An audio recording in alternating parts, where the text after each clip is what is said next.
Hey, what's up guys? Ken here from the Retro Escapades channel in Malaysia. Today I'm checking out the Night of the Leech. This is the mini comic that comes with the Deluxe Snout, Spout and Leech figures. I don't have those figures. Okay, those figures never came to Malaysia. It's kind of like the situation from last year where the first batch of Deluxes, the Battle Armor He-Man, Skeletor and the Buzzsaw Hordak, those never actually made it down to Malaysia. We had to get them in like from the US. Okay, we shipped them in, from a site in the US. It came in, I think it was from Big Bad Toy Store. Yeah, I did a video about that. So, maybe it's going to be the same situation here with these guys. I'm not really sure. But these scans were actually loaded online by Michael Smith on the Masters of the Universe Facebook page. All right, thanks for sharing the scans. I'm going to be checking them out and I'm going to be talking about this. I'll be offering my insights and commentary, so do join me for the video. Also, just a reminder that I've opened up YouTube memberships for this particular channel, the Retro Toy Escapades channel, as a means of growing the channel further.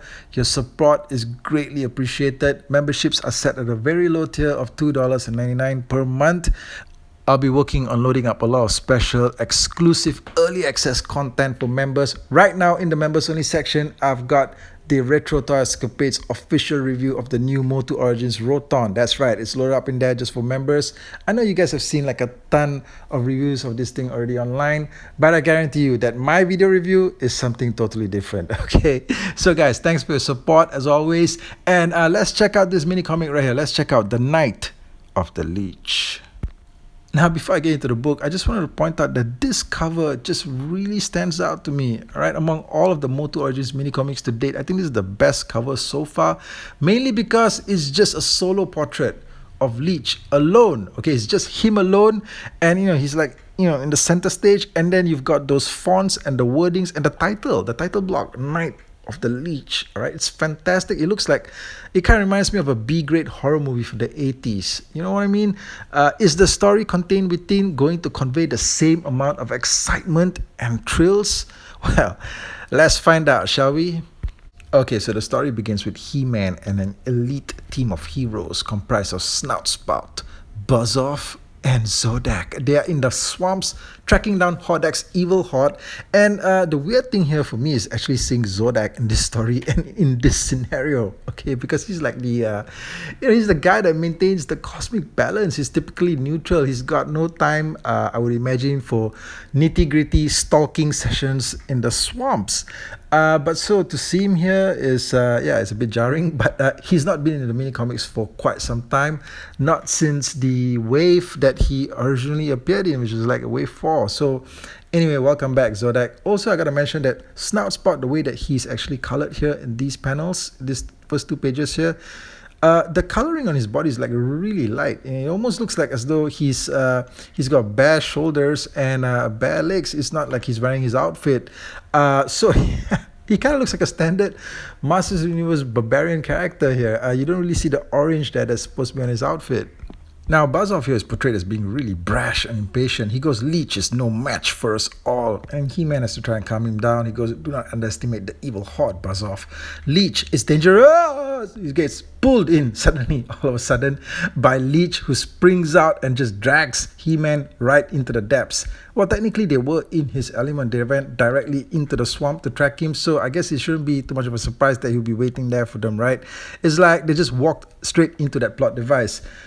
It is a bit surprising to also see He-Man get taken down. Usually in these stories, nothing ever really happens to him. He's usually the guy that always comes in to save the day. Even when he isn't supposed to be the star of the story, he turns up and he saves everyone. But here, he's being dragged off by Leech. But then we have Buzz-Off, who once again is in a take charge kind of mood. He goes, wait here, I can see where they went from the sky. And he's off. Okay, he's off, all right? He's ready to just throw himself into the face of danger. Snout Spot tries to stop him. He goes, no, Buzz-Off, we shouldn't. He's gone. And then there's a flashback scene here where we get a glimpse of the horrifying past. And we find out that Snout Spot was in fact once a prisoner of the evil horde and was tortured by Leech. And Leech was just like draining his mind the entire time he was held captive. And that's where we find out that whatever's going on between Snout Spot and Leech, it's personal. Okay, now back to Buzz-Off. He's busy flying off trying to be the hero. He thinks he sees He-Man in chains up ahead, but it turns out it's an ambush by Leech. And then Buzz-Off just goes, oof, as Leech throws himself at him. And it's like, yeah, that's how you react, man. That's how you react when a giant face-sucking Leech monster throws himself at you. Oof! And then he gets dragged into the water. Yeah, I mean, it's like, Leech appears to be able to take down everybody in this story. So the next couple of panels don't have any dialogue in them, but it appears that Buzz-Off has been rendered unconscious. Okay, back to Snout, Spout, and Zodak. Apparently, they've just been chilling out the same spot they were earlier when their friends disappeared. And Snout, Spout goes, they should have been back by now. What? You mean you were just hanging around there waiting for all of the other heroes to do the work? Why didn't you try and help? Okay. Anyway, Zodak just goes, Snout, Spout, look, it's He-Man. I've never known Zodak to be somebody who spouts out such obvious dialogue. Come on, this guy's like the cosmic enforcer. Alright, who is writing this dialogue? Okay, anyway, Snout, Spout just goes, Zodak, wait, there's something's not right. Okay, so Snout, Spout is actually smarter than Zodak in this scenario. And then it turns out that what appears to be the silhouette of He-Man actually isn't. Okay, it's like a green He-Man, a zombie He-Man. So he knocks out Zodak. Snout, Spout just gets flung into the water apparently. And then He-Man is just focused on grabbing Zodak. Okay, he doesn't care about the robot Dumbo behind him. Snout, Spout's like, where is he taking Zodak? Nobody even cares about him. Okay, he's just left there in the water. He-Man is only interested in Zodak. So now the Evil Horde has 3 of our heroes prisoner. You know what's coming, guys. The stage is set. The stage is set for Snout, Spout to save the day. That's right. He's going to be like Arnie in Commando. The robot elephant is going to save everyone. Okay, now this next part's just a little bit weird because we've got Snout, Spout just trailing the zombie He-Man, like just a couple of clicks behind him. Just a few paces behind him, and the zombie He-Man apparently doesn't realize this or doesn't even give a shit. Okay, alright, but apparently, so this is how the plot allows for Snout, Spout to discover where Leech's hidden lair is. Maybe the plan was for Leech to lead him there, I don't know, but he finds that Leech has built a slime pit where he's gonna transform the captured heroes into hot zombies. And by the way, the He-Man, the zombie He-Man that we see here is a legitimate mold. I mean, it was in the original mini-comics as well.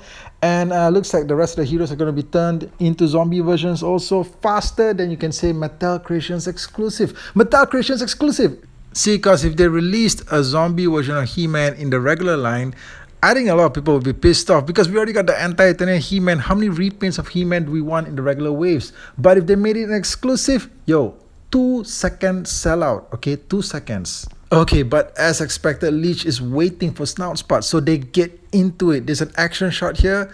Snout, Spout's leaping in mid-air. He's trying to evade. Leech just lunge forward towards him. And yeah, Snout looks like he's Neo in the Matrix here. Just sort of like suspended in mid-air leap. Alright. Anyway, it turns out that all of the heroes have now been zombified. So there's all 3 of them. That's like a 3-pack exclusive right there. He-Man, Buzz-Off, and Zodak. Okay, yeah, this is like literally they're telling you this is the upcoming exclusive. Okay, so then Snout acknowledges that he's outnumbered, but he also says, I do know how to wash off slime. So finally, we get to see the Snout, alright, in action, right?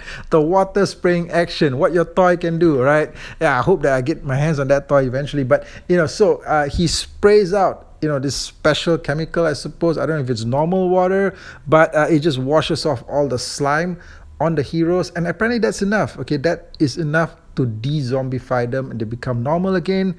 Leech, it's kind of a cop-out here. Leech just says, I surrender. What's up, man? I mean, I thought he's just going to go down swinging, but he just says, I surrender. Great line from Snout here to close off the book. He just goes, smart move, sucker. See? Get it? Sucker, because he's a Leech. See, you know what? I knew that this was going to be like something like Arnie from Commando. Right? Snout even has a Schwarzenegger line there. Smart move, sucker.